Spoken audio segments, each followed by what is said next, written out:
অসমযোজী বন্ধন। তাহলে অসমযোজিক বন্ধন কাকে বলে? বলছি দেখো, আমি এখানে লিখছি NH3। NH3 যখনই স্ট্রাকচার আঁকবো, দেখো এর মাথায় একটা লোন পেয়ার আছে, নিঃসঙ্গ ইলেকট্রন জোড়া আছে। আর এখানে লিখছি দেখো H+। তাহলে H+-এর ইলেকট্রন বিন্যাস দেখো, H+-এর H ইলেকট্রন বিন্যাস তো 1s1। H+ হলে তাহলে 1s0, মানে ইলেকট্রন নেই। তাহলে এর ইলেকট্রন নেই, আর এখানে দুটো ইলেকট্রন। অসমযোজী বন্ধন হচ্ছে সেখানেই যে এ দুটো ইলেকট্রন একে দান করে দিল। তাহলে এ যদি অ্যামোনিয়া যদি দুটো ইলেকট্রন এইচকে দান করে, তাহলে কেমন দেখতে হবে ছবিটা? অ্যামোনিয়া থেকে তীর চিহ্ন দিচ্ছি, তীর চিহ্ন দিয়ে H+ করছি। অসমযোজী বন্ধন হচ্ছে সেটাই যেখানে একটা পরমাণু, এটা হচ্ছে দাতা পরমাণু, দাতা পরমাণু ইলেকট্রন ত্যাগ করবে, আর এটা হচ্ছে গৃহীতা পরমাণু, ইলেকট্রন গ্রহণ করবে। দাতা পরমাণু ইলেকট্রন ত্যাগ করবে, গৃহীতা পরমাণু ইলেকট্রন গ্রহণ করবে। তাহলে তীর চিহ্ন দেখাচ্ছি NH3 থেকে H+-এর দিকে। এইভাবে যে বন্ধনটা হচ্ছে, মানে এই যে ইলেকট্রনটা নাইট্রোজেন দান করলো, তখন ব্যবহার করছে, সমভাবে ব্যবহার করছে, এইচও ব্যবহার করছে, অ্যামোনিয়া ব্যবহার করছে। এরপর যে যৌগটা তৈরি হলো এগুলো হচ্ছে অসমযোজী যৌগ। মানে কোনো একটা দাতা পরমাণু ইলেকট্রন ত্যাগ করবে, গ্রহীত পরমাণু ইলেকট্রন গ্রহণ করবে, এবং এক জোড়া ইলেকট্রন যে লোন পেয়ারটা ত্যাগ করছে সেটা দুজনেই সমভাবে ব্যবহার করছে। এইভাবে যে যৌগ তৈরি হয় তাকে বলা হয় অসমযোজী যৌগ। দুটি পরমাণু রাসায়নিক বন্ধনে আবদ্ধ হওয়ার সময় একটি পরমাণু ইলেকট্রন ত্যাগ করে, এক জোড়া ইলেকট্রন ত্যাগ করে, মানে দান করে, অন্য পরমাণুটি সেই ইলেকট্রনটা গ্রহণ করে। এর ফলে যে, এবং এই যে ইলেকট্রনটা দান করলো তারা দুজনেই ব্যবহার করলো, এর ফলে যে যৌগটা তৈরি হয় তাকে বলা অসমযোজী যৌগ। এইভাবে যুক্ত হওয়ার ক্ষমতাকে বলা হয় অসমযোজ্যতা, এবং এদের মধ্যে গঠিত বন্ধনকে অসমযোজী বন্ধন বলে। যেমন এখানে আমি অ্যামোনিয়া দিয়ে দেখিয়েছি। এরপর যেটা পড়বো দেখো, সেটা হলো অসমযোজী বন্ধনের শর্ত। দাতা পরমাণুর শর্ত কি, গৃহীত পরমাণুর শর্ত কি? দাতা পরমাণু দেখো ইলেকট্রন লোন পেয়ার ত্যাগ করছে, তার মানে দাতা পরমাণুর নিঃসঙ্গ ইলেকট্রন জোড় থাকতেই হবে। তার মানে অন্তত একটি ইলেকট্রন জোড় থাকতেই হবে দাতা পরমাণুর ক্ষেত্রে, ঠিক আছে? আর গৃহীত পরমাণুর ক্ষেত্রে কী হবে? তাই ইলেকট্রন জোড়কে গ্রহণ করার মতো ক্ষমতা গৃহীত পরমাণুর থাকতে হবে। তার মানে গৃহীত পরমাণুর কী করতে হবে? গৃহীত পরমাণুর ইলেকট্রন শূন্য ফাঁকা কক্ষক, বহিস্থ কক্ষ, মানে বহিস্থ কক্ষটা কী হতে হবে? ইলেকট্রন শূন্য ফাঁকা, ঠিক আছে? বহিস্থ কক্ষে একটি ইলেকট্রন শূন্য কক্ষক থাকতে হবে। এটা হলো। এছাড়াও দেখো কি বলবো, যে দাতা পরমাণু যে ইলেকট্রনটা সম্পূর্ণভাবে গৃহীত পরমাণু স্থানান্তরিত হচ্ছে তা কিন্তু নয়। মানে দাতা ইলেকট্রন ত্যাগ করছে, এটা গৃহীতা যেটা গ্রহণ করছে সেটা কিন্তু ত্যাগ করছে দাতা পরমাণু, কিন্তু ব্যবহার করছে দুজনেই। এখানে লিখে দেখো সমভাবে ব্যবহার করে, সমভাবে ব্যবহার করে। তাহলে এই হচ্ছে আমার অসমযোজী বন্ধনের শর্ত। এরপর পড়বো অসমযোজী বন্ধনের মেকানিজম মানে ক্রিয়া কৌশল। তাহলে দেখো এ পরমাণু তার সঙ্গে বি পরমাণু হচ্ছে ফার্স্ট স্টেপ। এ পরমাণু আর বি পরমাণু, তাহলে লোন পেয়ার বিকে দান করছে, দাতা গ্রহীতা। কী হলো? তাহলে A+ যেহেতু দান করছে প্লাস, আর বি হচ্ছে মাইনাস যেহেতু নিচ্ছে। এবং দেখো আমি একটা করে ডট দিয়ে দেখালাম, মানে সমভাবে ব্যবহার করবে তো, তাহলে এ ডট এ ডট। এর পরের ছবিতে দেখো সেকেন্ড স্টেপ, এই A+ dot plus B- dot যুক্ত হলো, A+B- দুটো ডট কাছাকাছি এলাম, বা এরকম লিখতে পারি A+B- বন্ধন, বা এ থেকে বি এর দিকে তীর চিহ্ন। এই হলো অসমযোজী বন্ধনের মেকানিজম। এবার দেখো কতগুলো এক্সাম্পল আমি দেখাচ্ছি, এই এক্সাম্পলগুলো এবার দেখো। এক্সাম্পল প্রথমে দেখাচ্ছি দেখো NH3BF3, লুইস এঁকে দেখাই। অ্যামোনিয়া লুইস টাঁকছে এরকম, দেখো অ্যামোনিয়ার 5টা ইলেকট্রন, এইচের সঙ্গে লুইসগুলো, লুইস টাঁকা হলো। আর এখানে দেখো BF3 আঁকছি, এই লুইস টাঁকি।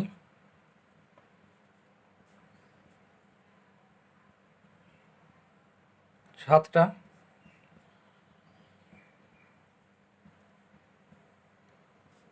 এই লুইসটা আঁকছি দেখো, লুইস আঁকা হয়ে গেল। এরপর দেখো লোন পেয়ারটা এখানে দান করছে, ছবিটা কেমন দেখতে পাচ্ছি, এইচ এর সঙ্গে এন, এখানে এইচ, এখানে এইচ। এরপর দেখো এই ডবল বন্ডটা দান করে মানে বি এলো এখানে, এরপরে এইখানে এফ, এখানে এফ, এখানে এফ। তাহলে এটা হলো আমার অসমানি বন্ধনের স্ট্রাকচার। এখান থেকে আমি লিখতে পারি দেখো এরকম, H3N তীর চিহ্ন BF3। HNO3 এক্সাম্পল করে দেখাচ্ছি দেখো HNO3 কীভাবে হয়। HNO3 তাহলে অক্সিজেনটা আগে লিখছি, অক্সিজেন 1 2 3 4 5 6, এটা আঁকলাম দেখো, অক্সিজেন 1টা 2টো 3টে 4টে 5টা 6টা, তো অক্সিজেন 6টা হলো। এখানে এইচটা আছে, তাহলে এইচের সঙ্গে HNO3 এই দিকটা হলো। এবার দেখো এর সঙ্গে নাইট্রোজেনটা করছি, 1টা 2টো 3টে, 2টো 3টে হলো, আর দুটো আছে 4টে 5টা, এই দুটোকে এই দিকে লিখছি, এরকম লিখলাম। এরপর দেখো অক্সিজেনটার সঙ্গে এইদিকে একটা অক্সিজেন আছে, অষ্টক করে ফেলেছি। এইদিকে যে অক্সিজেনটা আছে 1টা 2টো 3টে 4টে 5টা 6টা, এর ক্ষেত্রে দেখো অসমযোজী বন্ধনটা হবে, এভাবে দান করছে নাইট্রোজেনটা। পিকচারটা কেমন হবে দেখো, এইচের সঙ্গে ওয়ের বন্ধন, এনের সঙ্গে ডবল বন্ড, আর এই দিক থেকে তীর চিহ্ন দিচ্ছি ওয়ের দিকে। আচ্ছা, এখান থেকে বাগলে দেখো এটা হচ্ছে HNO3 স্ট্রাকচার।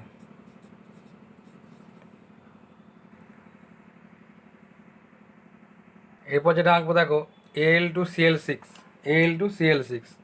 তাহলে আগে অ্যালুমিনিয়াম আঁকছি, অ্যালুমিনিয়াম যখন আঁকবো, অ্যালুমিনিয়াম তার বাইরে কক্ষে 3টে ইলেকট্রন, তাহলে 1টা 2টো 3টে, এই 3টে আঁকলাম, ধরো এরকম 3টে আঁকলাম।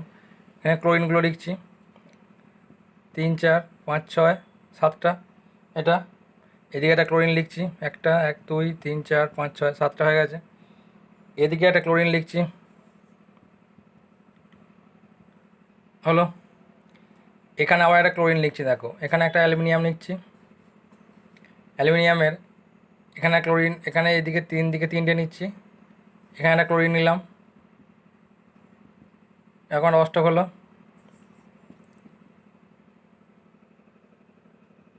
আর এদিকে দেখো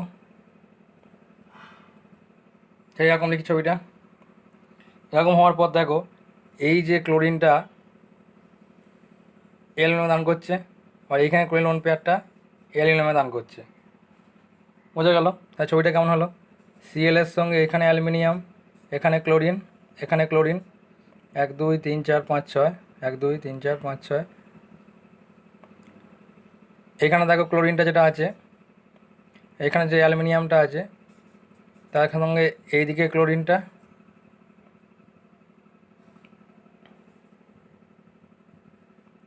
এইখানে যে ক্লোরিনটা আছে লিখলাম 1 2 3 4, এটা একটা অসমযোজী বন্ধন, এখানে একটা করে এদিকে একটা অসমযোজী বন্ধন করলাম। যেহেতু দান করে দিচ্ছে এখান থেকে দান করছে বলে এটা এদিকে একটা ইলেকট্রন লোন পেয়ার কম হয়েছে, ওদিকে একটা লোন পেয়ার কম হলো বলতে এইরকম করে ছবিটি লেখো, ওটা দান করে দিচ্ছে। এখন জিনিসটা মানে ওই লোন পেয়ারটা দান করছে, এইখানে এই লোন পেয়ারটা, এদিকে এই লোন পেয়ারটা দান করছে।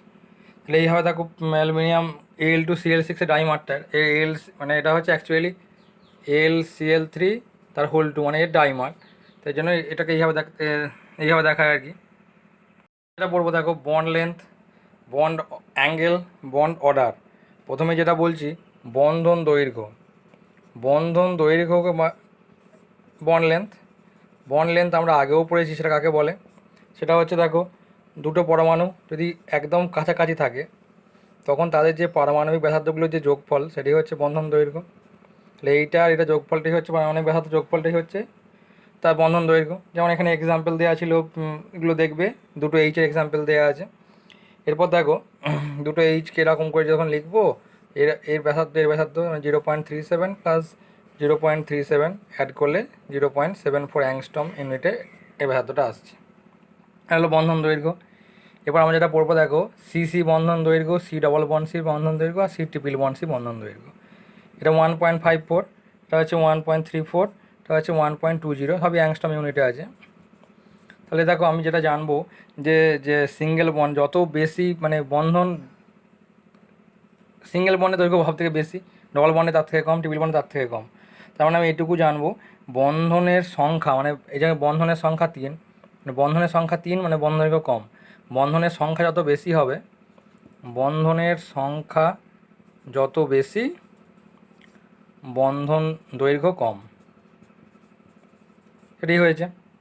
এবার দেখো কেন হয়েছে সেটার জন্য একটা এক্সাম্পল দিয়েছি। দেখো একটা ছক করেছি, ছকটাতে দেখবে সংক্রায়িত পরমাণু পার্সেন্টেজ অফ এস ক্যারেক্টার বন্ধন দৈর্ঘ্য। দেখো লেখা আছে, লিখছি sp3, মানে সংকরায়নটা হচ্ছে সংকরায়ন, এটা আমরা পরে পড়বো সংকরায়ন জিনিসটা কি। লিখবো এস ক্যারেক্টার, একটা হচ্ছে বন্ড লেন্থ বন্ধন দৈর্ঘ্য। প্রথমেই বলছি দেখো সংকরায়ন হচ্ছে sp3, তাহলে 25% এস ক্যারেক্টার, তার ক্ষেত্রে বন্ধন দৈর্ঘ্য হচ্ছে 1.093 অ্যাংস্ট্রম, ওই সিএইচ বন্ড লেন্থ।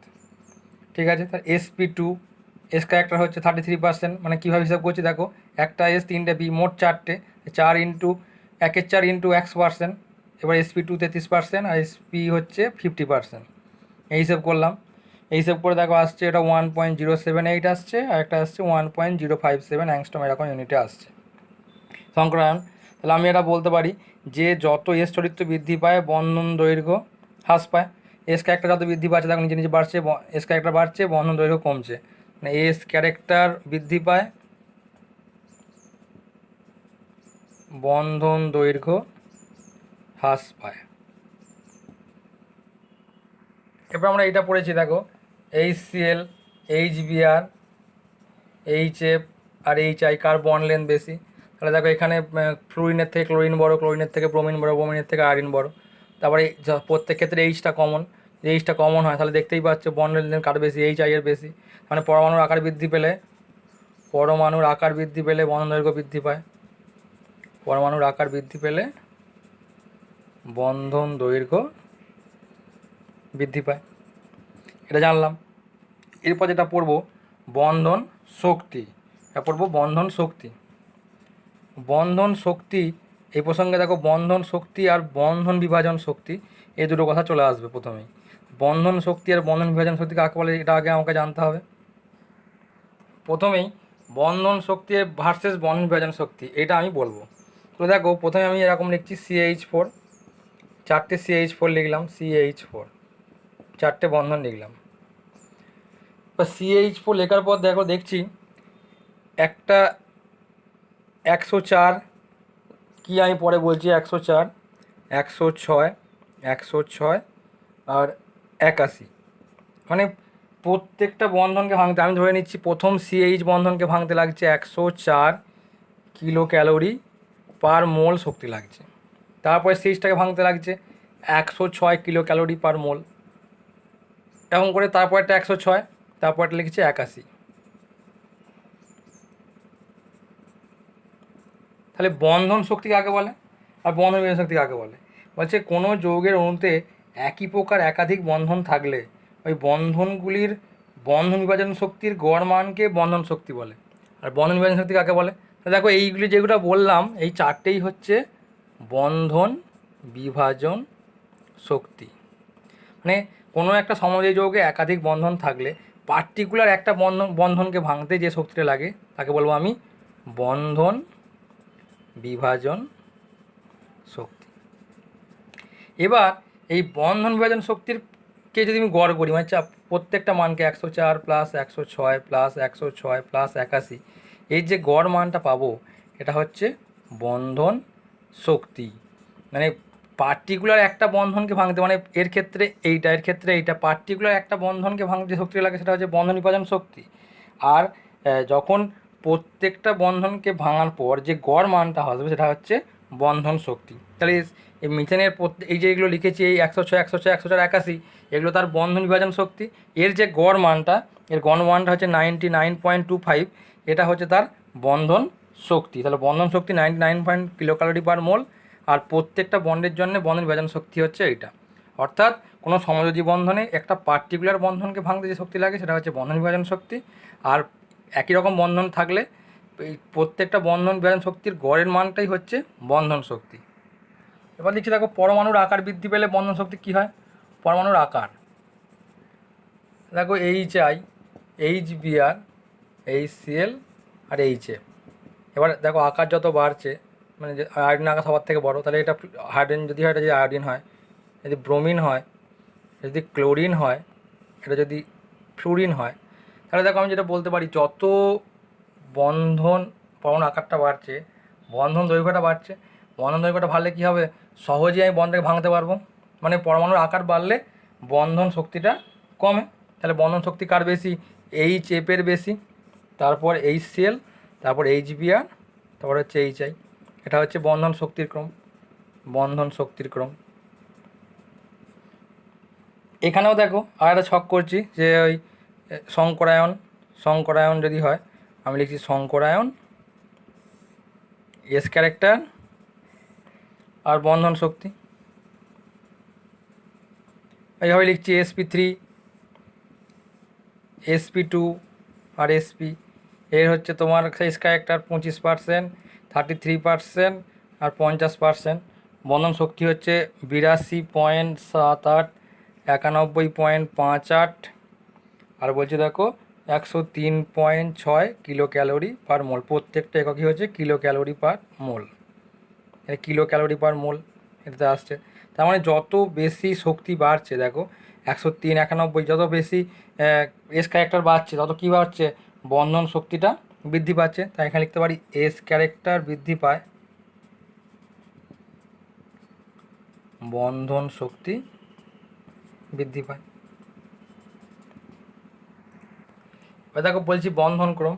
বন্ধন ক্রম আমি একটু আগেই বলেছি, সিঙ্গেল বন্ড হলে, সিসি সিঙ্গেল বন্ড হলে বন্ধন ক্রম হচ্ছে 1, ডবল বন্ড হলে বন্ধন ক্রম হচ্ছে 2, আর ট্রিপল বন্ড হলে বন্ধন ক্রম হচ্ছে 3। তাহলে সিঙ্গেল বন্ডের বন্ধন ক্রম 1, ডবল বন্ডের বন্ধন ক্রম 2, এটা হচ্ছে বন্ধন ক্রম। বন্ধন ক্রম একটা জিনিসটা হচ্ছে এটাই, যে যার দ্বারা আমি এই যে বন্ড, মানে সিঙ্গেল বন্ড 1, ডবল বন্ড 2, এটাকে নির্দেশ করছি, সেটাই হচ্ছে তার বন্ধন ক্রম। এখানে কথাটা বলছি, বন্ধন ক্রম বৃদ্ধি পেলে বন্ধন দৈর্ঘ্য হ্রাস পায়। আমরা আগেই পড়েছি, CC single bond, CC double bond, triple বন্ডের ডিস্টেন্স দেখেই বুঝতে পেরেছি 1.54, 1.42 আর 1.21, এরকম সামথিং কাজ কিছু আছে, হয়তো একটু ভুল হতে পারে। বন্ধন দৈর্ঘ্য হ্রাস পায়, আর বন্ধন দৈর্ঘ্য হ্রাস পেলে বন্ধন শক্তি বৃদ্ধি পায়। এখন দেখো, এরকম দেখাচ্ছি, দেখো যে বন্ধন কোণের কতগুলো, আমি একটা ছবি এঁকে দেখাচ্ছি। এখানে মিথেন যেটা এঁকেছি, তোমরা আগে যেটা পড়েছিলে মাধ্যমিকে, যে CH4, এই বন্ধন কোণটা হচ্ছে 109°28'। এটা হচ্ছে বন্ধন কোণ। বোঝাই গেল যে HCH4 এই কোণটা হচ্ছে বন্ধন কোণ, এটা বোঝা গেল। এরপর দেখো বন্ধন কোণ সংক্রান্ত কতগুলি বিষয় নিয়ে আলোচনা করছি। 1 নম্বর, এটা হচ্ছে sp2 আর sp3 সংকরায়নের ওপর। S character 50% s character, 33% s character আর 25% এস ক্যারেক্টার। তাহলে সংকরায়নের উপর কীভাবে নির্ভর করে, এর বন্ধন কোণ 180°, এর বন্ধন কোণ হচ্ছে 120°, এর বন্ধন কোণ হচ্ছে 109°28'। তাহলে আমি বলতে পারি এস ক্যারেক্টার বৃদ্ধি পায়, বন্ধন কোণ বৃদ্ধি পায়। মানে এদিক দিয়ে এস ক্যারেক্টার বাড়ছে, বন্ধন কোণও বাড়ছে, এস ক্যারেক্টার বৃদ্ধি পায়, এস ক্যারেক্টার বৃদ্ধি পায়, বন্ধন কোণ বৃদ্ধি পায়। 2 নম্বর বলছি, দেখো কেন্দ্রীয় পরমাণুর তড়িৎ ঋণাত্মকতা। এটা কেমন জিনিস, যেমন বলছি দেখো OHH আর H2S, এর মধ্যে দেখো ও এর থেকে সালফারের ঋণাত্মকতা বেশি। তাহলে কী করে, বন্ধন ইলেকট্রনগুলোকে নিজের দিকে বেশি করে টানে। তার মানে এইখানে ইলেকট্রন সংখ্যাটা বেশি করে বেড়ে যাচ্ছে, মানে কী হওয়া উচিত, সরি এটা ভুল বলছি, এসের থেকে অক্সিজেন তরিণাত্মকতা বেশি। অক্সিজেন তরিণাত্মকতা যেহেতু বেশি, তাহলে অক্সিজেনের কাছে ইলেকট্রনগুলো বেশি করে এলো, তরিণাত্মকতা ও গ্রেটার দ্যান এস, তরিণাত্মকতা। খেলে বন্ধন কোণটা কাছে এলো, তার মানে বিকর্ষণটা বাড়লো, তাহলে বন্ধন কোণটা আস্তে আস্তে বড় হচ্ছে। তাহলে এই কত হলো 104 ডিগ্রি, এটা হচ্ছে মনে হয় 92 ডিগ্রি। তার মানে ঋণাত্মকতার বেশি হবে, বন্ধন কোণটা বাড়বে। তাই বলতে পারি কেন্দ্রীয় পরমাণুর তড়িৎ ঋণাত্মকতা বেশি হলে বন্ধন কোণ বৃদ্ধি পায়।